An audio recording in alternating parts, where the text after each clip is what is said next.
আমি চিফ কমান্ডারের নিকট সুপারিশ করব, তিনি যেন তোমাকে মজলিসে শুরার সদস্যদের অন্তর্ভুক্ত করে নেন, যাতে তোমার সুপরামর্শ দ্বারা নতুন নতুন যুদ্ধ কৌশল উদ্ভাবন করা যায় এবং আমরা প্রতিটি অপারেশনে বিজয় লাভে সক্ষম হই। আলীর বিজয় অভিযানের খবর চিফ কমান্ডারের কাছে পৌঁছলে তিনি আলীকে হেডকোয়ার্টারে ডেকে পাঠান। আঞ্চলিক কমান্ডার আলীকে নিয়ে হেডকোয়ার্টারে আসেন। চিফ কমান্ডার উঠে দাঁড়িয়ে আলীকে বুকে চেপে ধরে আনন্দের আতিশয্যে তার গালে গভীর চুমু এঁকে দেন।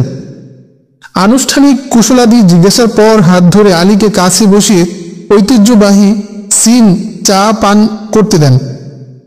গরম চায়ের পেয়ালার চুমুক দিতে দিতে আলীর অভিযানের সকল খবর তিনি তার কাছ থেকে শুনলেন।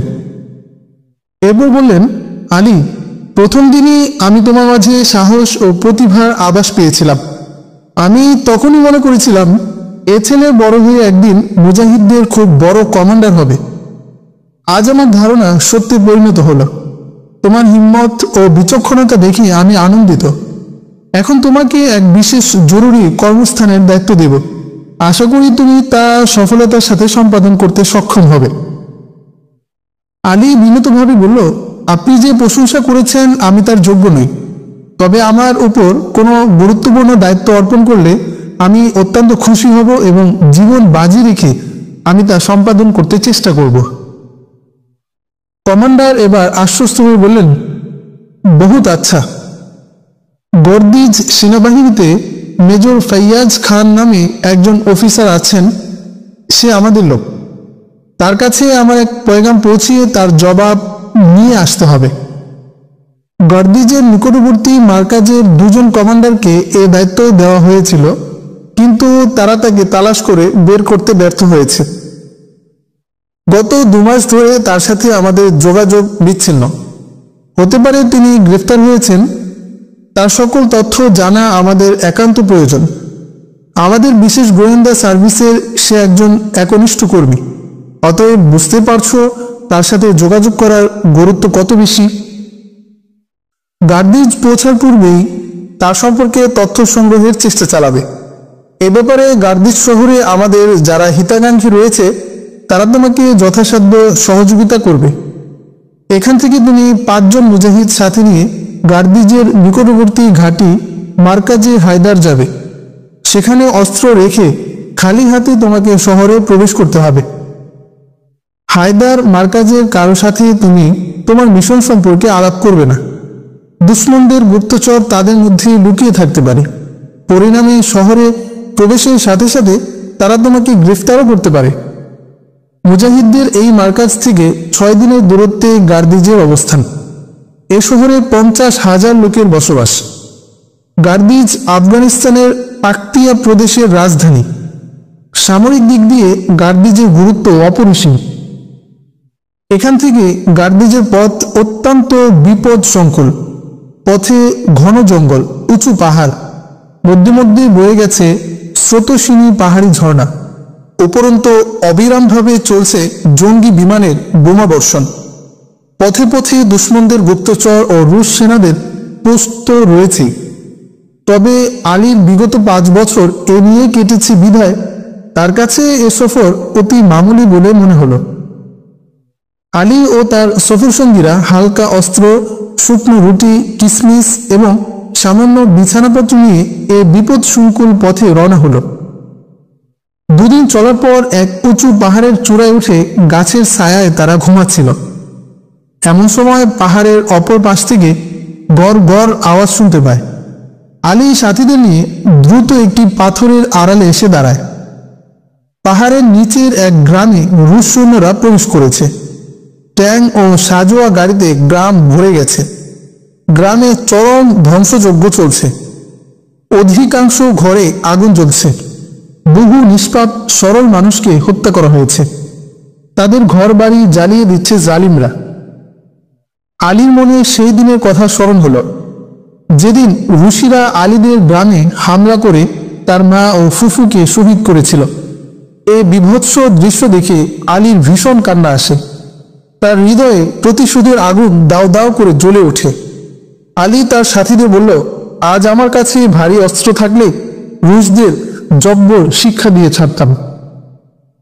সাথীরা বলল, আমরা এখন বিশেষ এক মিশন নিয়ে যাচ্ছি, এ সময় অন্য কোনো ঝামেলায় জড়িয়ে পড়া আমাদের উচিত হবে কি? চুপি চুপি পথ পরিবর্তন করে উদ্দেশ্যে পানে অগ্রসর হওয়াই ঠিক। অথচ ঋষিদের দেখে আলীর মনে শত শিখায় প্রতিশোধের আগুন জ্বলে ওঠে। তার মনে পড়ে খেলনা বোমা বিস্ফোরণে ছটফট করে মৃত্যুর কোলে ডলে পড়া স্নেহসিক্ত বোন সাইমার কথা। ছাপ ছাপ রক্তে সিক্ত মা ও ফুফুর লাশ তার চোখের তারায় ভেসে ওঠে। তার হৃদয়ে স্বজন হারানোর যন্ত্রণা ও তাদের হত্যাকারীদের প্রতিশোধ গ্রহণের স্পৃহায় ব্যগ্র হয়ে উঠল। সে তার সাথীদের পরামর্শ রদ করে বলল, বন্ধুরা, আজ রুশদের বদলা নিয়েই সামনে অগ্রসর হব বলে আমি সিদ্ধান্ত নিয়েছি। একজন মুজাহিদ বলল, আমাদের কাছে তো শুধু ক্লাশিনকোভ, এ দিয়ে কিভাবে ওদের মোকাবেলা করব? আলী মৃদু হেসে বলল, বন্ধুরা, সন্ধ্যা হয়ে এসেছে। রাতের অন্ধকারে ওদের সবগুলোকে জাহান্নামে পাঠাবার কৌশল আমার জানা আছে। কোনো অস্ত্রের প্রয়োজন নেই। অন্য মুজাহিদরা আশ্চর্য হয়ে জিজ্ঞেস করল, কোন ভরসায় আপনি এত বড় ঝুঁকি নিচ্ছেন? আলী এ কথার জবাব না দিয়ে সাথীদেরকে বলল, ওইখানে 3টি গাড়ি উল্টে পড়ে আছে। তোমরা 3 জন যত তাড়াতাড়ি সম্ভব ওগুলোর টায়ার খুলে ফেলো। আমরা অন্যান্য সরঞ্জাম জোগাড় করে তোমাদের কাছে আসছি। মুজাহিদরা বুঝতে পারছিল না আলী এই প্লাস্টিকের টায়ার দিয়ে ট্যাঙ্ক ও সাজোয়া গাড়ির মোকাবেলা কিভাবে করবে। তবুও আদেশ অনুযায়ী তারা টায়ার খুলতে চলে যায়। আলী তার অপর সঙ্গীকে সাথে নিয়ে পার্শ্ববর্তী গ্রামে চলে আসে। এই গ্রামে মাত্র কয়েকটি বাড়ি। গ্রামটি খুবই ছোট। ধ্বংস করে দেওয়া গ্রামের কিছু লোক এখনো বেঁচে আছে। আলী রাস্তার পাশে গভীর চিন্তামগ্ন এক বৃদ্ধকে দেখে এই গ্রামে কোনো দোকান আছে কি না তার কাছে জানতে চাইল। বৃদ্ধ বললেন, এই গ্রামে কোনো দোকান নেই। পাশের গ্রামে ছিল, সেই গ্রামটি ওরা ধ্বংস করে দিয়েছে। আলী জিজ্ঞেস করল, গ্রামের লোকজন কোথায়? বৃদ্ধ বললেন, তুমি যদি এদেশের লোক হয়ে থাকো তবে লোকজন কোথায় গেছে সে কথা তোমার অজানা থাকার কথা নয়। আমরাও চলে যাব, আর থাকবই বা কিভাবে? আমাদের পাশের গ্রামের দোকান থেকে মুজাহিদরা সওদাপাতি কিনতো বলে আজ সে গ্রামটিও রুশিয়া ধ্বংসস্তূপে পরিণত করেছে। প্রথমে বিমান দিয়ে বোমা বর্ষণ করেছে, এরপর ট্যাঙ্ক নিয়ে এসে পুরো গ্রাম ঘেরাও করে ফেলে। ওপর থেকে নিক্ষেপিত বোমার জ্বলন থেকে রক্ষা পাওয়া ঘরগুলোতে ওরা সহস্তে আগুন জ্বালিয়ে পৈশাচিক আনন্দ উপভোগ করছে। আল্লাহ জানেন ওদের হিংস্র নখরাঘাতে কত নিষ্পাপ শিশু, অবলা নারী ও আজাদি পাগল পুরুষ শাহাদাত বরণ করেছে। এর পূর্বে এই গ্রামের বহু লোক হিজরত করে অন্যত্র চলে গেছে। আলী বৃদ্ধকে বলল, আমরা মুজাহিদ, বিশেষ এক কাজে আমাদের কিছু পুরনো কাপড় ও কেরোসিন তেলের প্রয়োজন। বৃদ্ধ গ্রামের কয়েকটি ঘর থেকে পুরনো কাপড়, কেরোসিন তেল সংগ্রহ করে নিয়ে আসেন। আলী তাকে ধন্যবাদ দিয়ে বলল, যথেষ্ট হয়েছে, আপনি বহু কষ্ট করেছেন, আল্লাহ আপনার কল্যাণ করুন।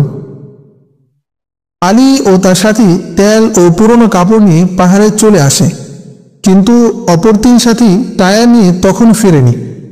তাই তারা কাপড় ও তেল রেখে অন্যদের সহযোগিতার জন্য ছুটে যায়। সবাই মিলে টায়ারগুলো খুলে পাহাড়ের চূড়ায় তুলে আনে। সন্ধ্যার 1 ঘন্টা পর আলী পাহাড়ের অপর পাশে চলে আসে। চারিদিকে অন্ধকার নেমে এসেছে। রুশ সৈন্যরা সারাদিন ধ্বংসযজ্ঞ চালাবার পর পাহাড়ের পাদদেশে তাঁবু খাটিয়ে নেশায় বুঁদ হয়ে বিছানায় ভেঙে পড়েছে। তাদের ট্যাঙ্ক ও সাজোয়া গাড়িগুলো তাঁবুর পাশে দাঁড়িয়ে আছে। আলী সবকিছু ভালোভাবে পর্যবেক্ষণ করার পর একটি উপযুক্ত ঢালু স্থান নির্বাচন করে সব টায়ার সেখানে জমা করে। এবার পুরনো কাপড় টায়ারে পেঁচিয়ে তাতে কেরোসিন তেল ঢেলে দেয়। পেঁচানো কাপড় ভালো করে তেল ঢেলে সে সাথীদেরকে বলল, আমি এগুলোতে ম্যাচ দিয়ে আগুন ধরিয়ে দিচ্ছি, তোমরা এই পরিষ্কার সোজা ঢালু পথ দিয়ে একটি একটি করে গড়িয়ে দেবে। তারপর এখানে 1 মুহূর্ত অপেক্ষা করা চলবে না, সোজা দৌড়ে পাহাড়ের অপর প্রান্তে চলে যাবে। সেখানে বসে এর ফলাফল স্বচক্ষে দেখতে পাবে। সব টায়ারে আগুন জ্বালিয়ে গড়িয়ে দেওয়ার পর মুজাহিদরা দৌড়ে পাহাড়ের অপর প্রান্তে গিয়ে আড়ালে বসে তাঁবুর দিকে তাকিয়ে আছে। জ্বলন্ত টায়ারগুলি গড়িয়ে গড়িয়ে নিচে পড়তেই রুশদের তাঁবুতে আগুন লেগে যাচ্ছে। প্রবল হাওয়া বইছিল। দেখতে না দেখতে এক তাঁবু থেকে অন্য তাঁবুতে আগুন ছড়িয়ে পড়ল।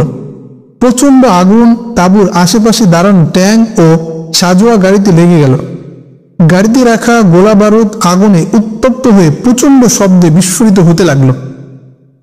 রুশিরা ভীত সন্ত্রস্ত হয়ে দিক বিদিক দৌড়াতে ছিল। তারা কিছুই বুঝতে পারছে না যে কি হচ্ছে, কেন হচ্ছে এবং কারা করছে। এই আকস্মিক বিপদের মোকাবেলা কিভাবে করবে তা তাদের মাথায় আসছে না। জালিম রুশদের অবস্থা দেখে মুজাহিদরা আনন্দে নেচে ওঠে।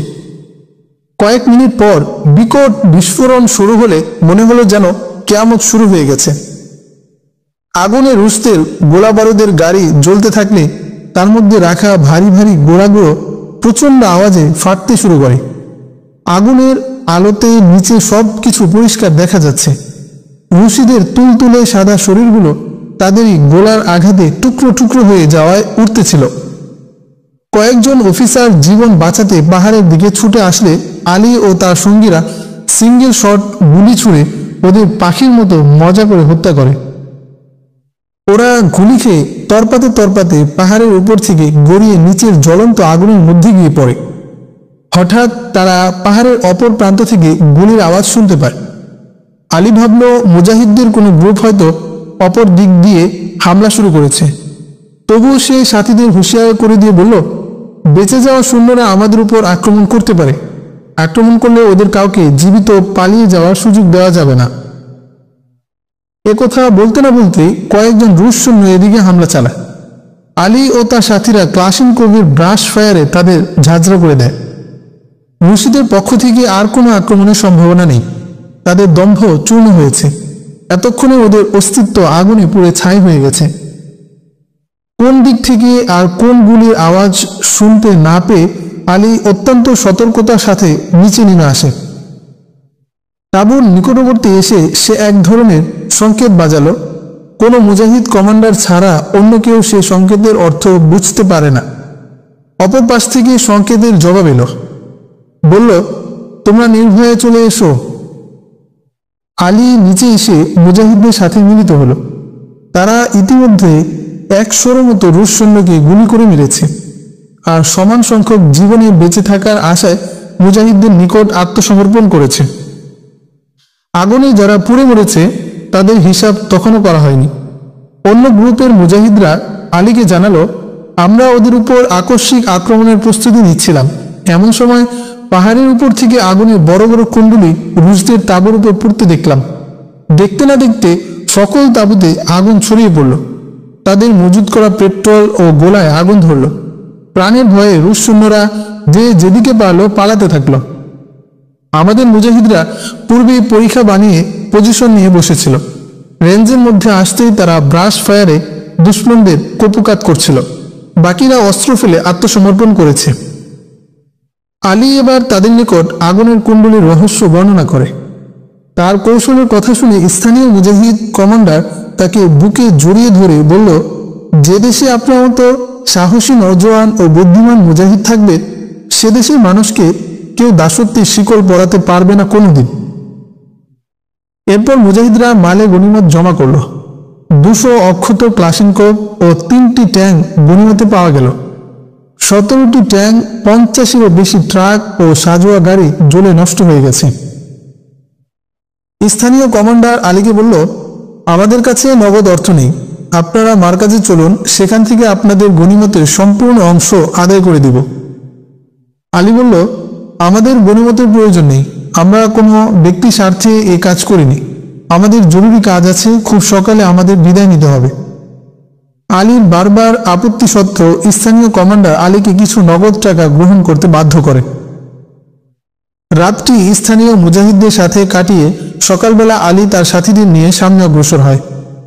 মাইল 3 চলার পর রাস্তায় তারা 3 জন মুসাফিরকে দেখতে পায়। তারা আলীদের দেখে পথ ছেড়ে পালাবার চেষ্টা করে। আলী উচ্চস্বরে তাদেরকে ডেকে বলে, আমরা মুজাহিদ, তোমাদের কোনো ভয় নেই, পালাচ্ছ কেন তোমরা? একজন বৃদ্ধ, একজন মহিলা ও একটি শিশু আলীর ডাক শুনে ভয়ে ভয়ে আমাদের দিকে এগিয়ে আসে। শিশুটি মারাত্মক আহত। তাকে কোনো ক্রমে বৃদ্ধ লোকটি কোলে তুলে নিয়ে আসছিল। আলী বৃদ্ধকে জিজ্ঞাসা করল, বাবা, এই বাচ্চাটি কিভাবে আহত হয়েছে, আর আপনি বা ভয় পাচ্ছেন কেন? বৃদ্ধ কিছুই বলছে না, কোনো কথাই তার মুখ দিয়ে বেরোচ্ছে না। আলী তাকে সান্ত্বনা দিয়ে বলল, আমরা মুজাহিদ, আপনার ভয়ের কোনো কারণ নেই, যথাসম্ভব আমরা আপনাকে সাহায্য করব। বৃদ্ধ কান্নায় ভেঙে পড়ে। কিছুক্ষণ পর কান্না থামিয়ে সে বলতে থাকে, এখান থেকে 4 মাইল দূরে আমাদের গ্রাম, যা এখন সম্পূর্ণরূপে ধ্বংসস্তূপে পরিণত।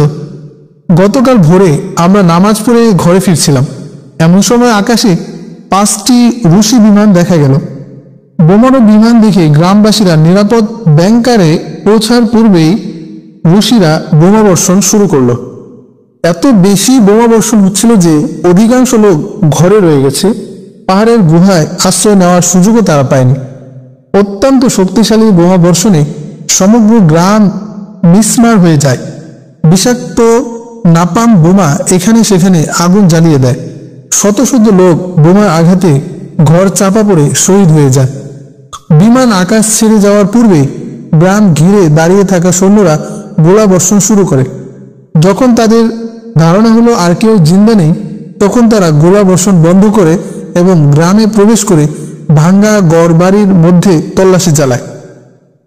ওরা আহত নিহতদেরকে এক জায়গায় জমা করে, আহতদের গর্তের মধ্যে ঠেলে দিয়ে আগুন লাগিয়ে জ্বালিয়ে দেয় এবং নিহতদের ওভাবেই ফেলে রেখে চলে যায়।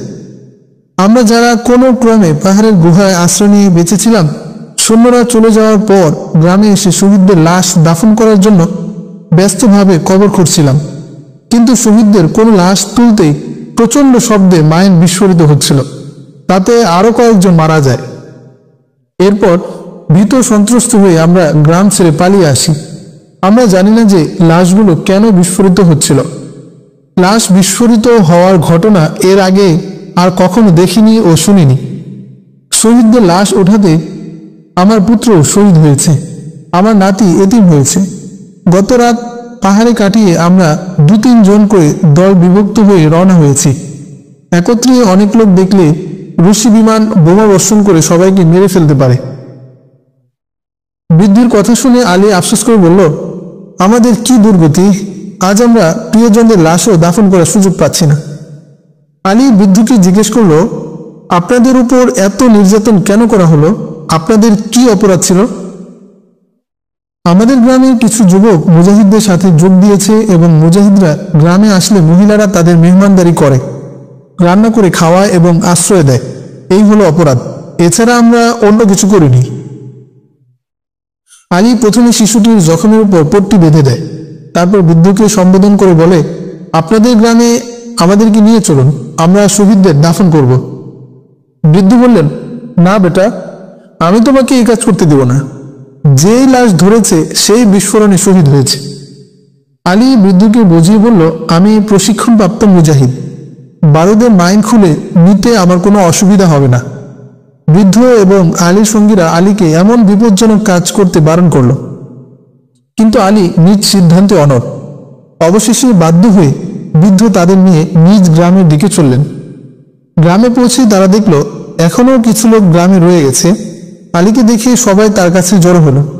আলী সবাইকে বলল, আপনারা পিছনে থাকুন, আমি একা লাশের কাছে যাচ্ছি। গ্রামে প্রবেশ করে আলী দেখল এখানে সেখানে মানুষের শরীরের বিভিন্ন অংশ ছড়িয়ে ছিটিয়ে আছে। কারো শরীরে হাত নেই, কারো মাথা নেই, কারো পা উড়ে গেছে। গর্তের মধ্যে ফেলে দেওয়া লাশগুলো জ্বলে খাক হয়ে গেছে। এখনো গর্তে কিছু হাড় ও পোড়া গোশত দেখা যাচ্ছে। গ্রামের অনেক ঘর থেকে তখনও ধোঁয়া উঠছে। কোনো জীবন্ত মানুষ এই বীভৎস দৃশ্য দেখে স্থির থাকতে পারে না। তখন আলীর নিজ গ্রামের কথা মনে পড়ে। তাদের গ্রাম তো এভাবেই ধ্বংস করে দেওয়া হয়েছিল। তার চোখে অশ্রু ছলছল করছে, কিন্তু আলী নিজেকে সামনে নিয়ে লাশের কাছে চলে আসে।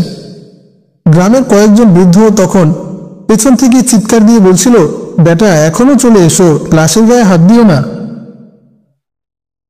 আলী কারো কথা শুনল না। সে একটি লাশের পেটের উপর অতি সাবধানে হাত রাখে। দেখা গেল লাশটির পেট কাটা। আলী ধীরে ধীরে কাটা জায়গা ফাঁক করে ভালো করে পরীক্ষা করে দেখল যে তারা লাশের পেটের মধ্যে একটি প্রেসার বোমা ফিট করে রেখেছে। লাশ উঠাবার সময় কিংবা লাশের উপর মাটি ঢালার সময় প্রেসার পিনের উপর যখনই চাপ পড়বে তখনই মাইন ফেটে বিস্ফোরণ ঘটবে। এই মাইনগুলো এত শক্তিশালী যে যারা এই লাশ উঠায় বা লাশের উপর মাটি ঢালে তারা এই প্রচণ্ড বিস্ফোরণে টুকরো টুকরো হয়ে যায়। আলী সাথীদের একটি থলে দিতে বলে অতি সাবধানে পেট থেকে বোমা বের করে তার প্রেসার পিন খুলে সবগুলো থলের মধ্যে রেখে দেয়। আস্তে আস্তে সে সকল লাশের পেট ও পিঠ থেকে বোমা বের করে আনে। এরপর লোকদেরকে নিয়ে লাশ দাফন করার কাজ শুরু করে। গ্রামবাসীরা এরপরও লাশ ধরতে ভয় পাচ্ছিল এই আশঙ্কায় যদি কোনো বোমা বিস্ফোরিত হয়। আলী তাদেরকে অভয় দিয়ে বলল, এখন আর কোনো ভয় নেই, সব বোমা বের করে নেওয়া হয়েছে। সব লাশ দাফন করার পর আলী গ্রামবাসীদের উদ্দেশ্য করে এক বক্তৃতা দিল। বলল, আমার প্রিয় দেশবাসী, এই দেশে এই প্রথম গ্রাম নয় যার উপর এত জুলুম হয়েছে। আমার নিজ গ্রামটিও ওরা এভাবে ধ্বংস করে দিয়েছিল। আফগানিস্তানের কোনো গ্রামই এ ধরনের নির্যাতন থেকে রক্ষা পায়নি। মনে রাখবেন, আজাদির জন্য সবকিছু কোরবানি দিতে হয়। এই গ্রামের জনসাধারণ যে ত্যাগ স্বীকার করেছে সেজন্য তাদেরকে ধন্যবাদ জানাই। আমাদেরকে জঘন্যতম জালেম, খুনি, হীন ও নিচু প্রকৃতির দুশ্মনের মোকাবেলা করতে হচ্ছে। যখন কোথাও মুজাহিদদের হাতে তাদের পরাজয় ঘটে তখন তারা কাপুরুষের মতো সেই পরাজয়ের প্রতিশোধ নেয় নিরীহ গ্রামবাসীর উপর। ওরা আমাদের সন্ত্রস্ত করার জন্য এভাবে গ্রামগুলো ধ্বংস করে দিচ্ছে। কিন্তু আমরা পাহাড়ি সন্তান, পাহাড়ের মতো অটল থেকে আমরা ওদের উচিত জবাব দেব। তারা হয়তো জানে না যে বোমা মেরে পাহাড় খণ্ড বিখণ্ড করা যায়, শরীরে রক্ত ঝরানো যায়, কিন্তু আমাদের ঈমান ও হিম্মত টলাতে পারবে না ইনশাআল্লাহ।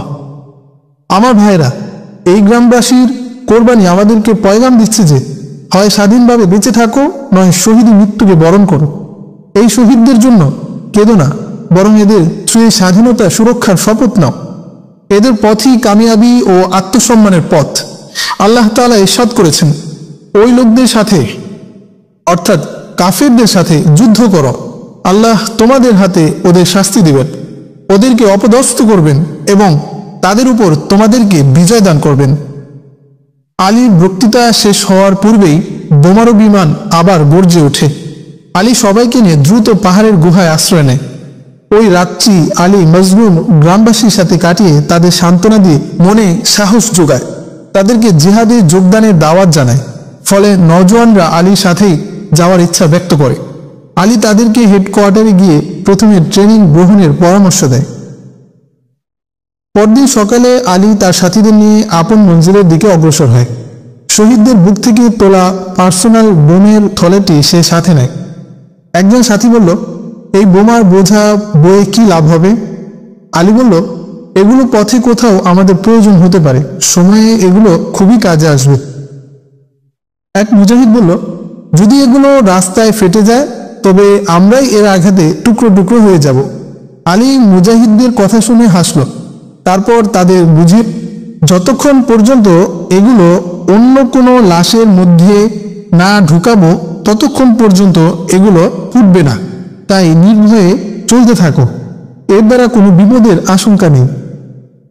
সূর্যাস্তের পূর্ব মুহূর্তে আলী একটি পাহাড় থেকে নিচে নামছিল। হঠাৎ কয়েকজন লোকের চাপা গুঞ্জন তার কানে ভেসে আসে। প্রথমে আলী ও তার সাথীরা পাথরের আড়ালে লুকিয়ে এই লোকটির গতিবিধি লক্ষ্য করে। তারপর মুজাহিদদের নিজস্ব বিশেষ ধরনের কোড সংকেত বাজায়। অপর দিক দিয়েও কোডের মাধ্যমে এর জবাব আসে যে, আমরা মুজাহিদ, নির্ভয়ে কাছে চলে এসো। আলী সামনে অগ্রসর হয়ে তাদের সাথে মিলিত হয়। গ্রুপের কমান্ডারের নাম ইব্রাহিম। আলী তার কাছে নিজেদের পরিচয় তুলে ধরে তাদের এখানে আসার কারণও জানতে চাইল। কমান্ডার ইব্রাহিম আলীকে জানালো, আমাদের কাছে খবর পৌঁছেছে যে আগামীকাল দুশমনের কনভয় এই রাস্তা দিয়ে এসে সামনের একটি গ্রামের উপর হামলা চালাবে। আমরা রাতের অন্ধকারের অপেক্ষা করছি। আধার নেমে এলে আমরা এই পথের উপর মাইনের ফাঁদ বিছাবো। আলী জিজ্ঞাসা করল, এটি কত বড় কনভয় হবে বলে আপনি মনে করেন? কমান্ডার ইব্রাহিম বলল, তেমন বড় নয়, তারা শুধু একটি গ্রামের উপর হামলা চালাবে। মোটামুটি কয়েকটি ট্যাঙ্ক, সাজোয়া গাড়ি এবং সদুয়েক সৈন্য কনভয়ে থাকবে বলে ধারণা করা হচ্ছে। আলী বলল, আমরা যদিও অন্য কাজের জন্য এদিকে এসেছি, কিন্তু আজ রাত আপনাদের সাথেই কাটাতে চাইছি। কমান্ডার মহানন্দে তার প্রস্তাব গ্রহণ করেন। আলী কমান্ডার ইব্রাহিমের সাথে আলোচনা করে বুঝতে পারল তার কাছে মাত্র কয়েকটি ট্যাঙ্ক বিধ্বংসী মাইন আছে। সে কমান্ডারকে বলল, একটি কনভয়কে ঠেকানোর জন্য মাত্র কয়েকটি মাইন যথেষ্ট নয়। আমরা যদি মাইন বিছানোর সাথে সাথে অন্য কৌশল অবলম্বন করি, তবে অতি সহজে পুরো কনভয়ের গতিরোধ করতে পারব। কমান্ডার ইব্রাহিম আলীর পরিকল্পনা শুনে অত্যন্ত খুশি হলো। বলতে লাগলো, আমি অবাক হই, তুমি এত অল্প বয়সে কিভাবে এত সব কৌশল আয়ত্ত করেছো? তোমার পরিকল্পনা অনুযায়ী কাজ করলে আমরা তো মাইন ছাড়াই দুশমনের কনভয় প্রতিহত করতে পারবো। আলীর কথা মতো কমান্ডার কয়েকখানা কোদাল, কুঠার ও কয়েকজন মজদুর জোগাড় করে আনল। একটি উপযুক্ত স্থান নির্বাচন করে প্রথমে মুজাহিদরা মাইনের ফাঁদ পেতে দিল। এরপর আরও 3 মাইল সামনে অগ্রসর হয়ে মজদুরেরা একটি বড় গর্ত খুঁড়ল। মুজাহিদরা জঙ্গল থেকে গাছ কেটে এনে এই গর্তের উপর বিছিয়ে তার উপর সামান্য মাটি দিয়ে ঢেকে দিল। ওপর থেকে দেখলে কেউ বুঝতে পারবে না যে এখানেই কোনো গর্ত আছে। গর্ত থেকে তোলা মাটি দূরে সরিয়ে রাখা হলো। আল্লাহ এই সময় মুজাহিদদের গায়েবী সাহায্য করলেন। গর্তের কাজ শেষ করে ক্লান্ত মুজাহিদরা উঠে আসতেই হালকা বৃষ্টি হলো। ফলে মাইন, ফাঁদ ও গর্তের উপরে সকল পায়ের ছাপ মুছে পূর্বের মতো সমান হয়ে যায়। কমান্ডার ইব্রাহিম সে রাতে গ্রামবাসীদের বলে দেয় যে তারা যেন ভোর হওয়ার পূর্বে গ্রাম থেকে বের হয়ে পাহাড়ে আশ্রয় নেয়। ভোর হতেই দুশমনের বোমার ও বিমানগুলো গ্রামের উপর বোমা বর্ষণ শুরু করে। বোমার আঘাতে গ্রামের ঘরবাড়ি মিসমার হয়ে যায়। কোনো কোনো ঘরে আগুন জ্বলতে দেখা যায়, কিন্তু হামলায় কোনো গ্রামবাসী হতাহত হয়নি। তারা ভোর হওয়ার পূর্বেই গ্রাম থেকে বের হয়ে নিরাপদ স্থানে আশ্রয় নিয়েছে। আলী ও অন্য মুজাহিদ সাথীরা ফজরের নামাজ শেষ করেই রাস্তার দুপাশের পাহাড়ে পজিশন নেয়। অল্প সময়ের মধ্যে দুশমনের কনভয়ের দেখা পাওয়া যায়। ট্যাঙ্কগুলো রাস্তার দুপাশে এলোপাথারি গোলা বর্ষণ শুরু করে। মুজাহিদরা বড় বড় পাথরের আড়ালে পরীক্ষায় বসে থাকায় ওই গোলা তাদের কোনো ক্ষতি করতে পারেনি। আলী সবাইকে বলে রেখেছে যে আমরা প্রথমে গুলি ছুড়ব না, আমাদের আক্রমণ হবে শেষে, যাতে দুশমন পালিয়ে যেতে না পারে। কনভয়টিকে বিনা বাধায় সামনে অগ্রসর হতে দেওয়া হল।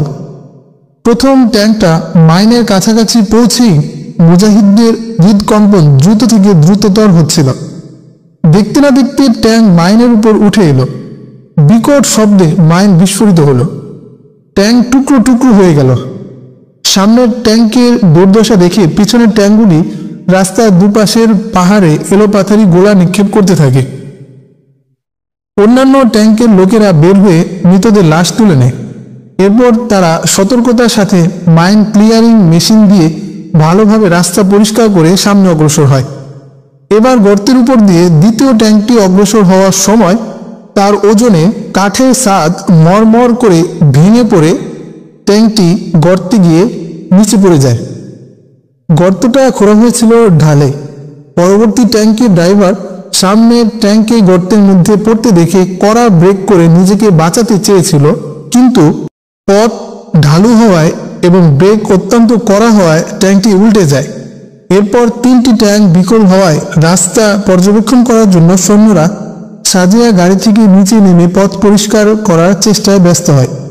মুজাহিদরা এই সুযোগের অপেক্ষায় এতক্ষণ উঠ পেতে বসেছিল। এবার অরক্ষিত সৈন্যদের উপর তারা দুদিক থেকে বৃষ্টির মতো গুলি ছুড়তে শুরু করে। দুশমনরা নিরাপদ আশ্রয়ে গিয়ে পাল্টা গুলি বর্ষণের পূর্বেই কয়েক ডজন সৈন্য রাস্তায় লুটিয়ে পড়ে। মুজাহিদদের কাছে ট্যাঙ্ক বিধ্বংসী অস্ত্র ছিল না বলে তারা খুব নিচে নেমে এসে ট্যাঙ্কের মোকাবেলা করেনি। এদিকে একটি ট্যাঙ্ক ধ্বংস ও 2টি বিকল হওয়ায় সৈন্যরা হতোদ্যম হয়ে পালাবার চেষ্টা করে।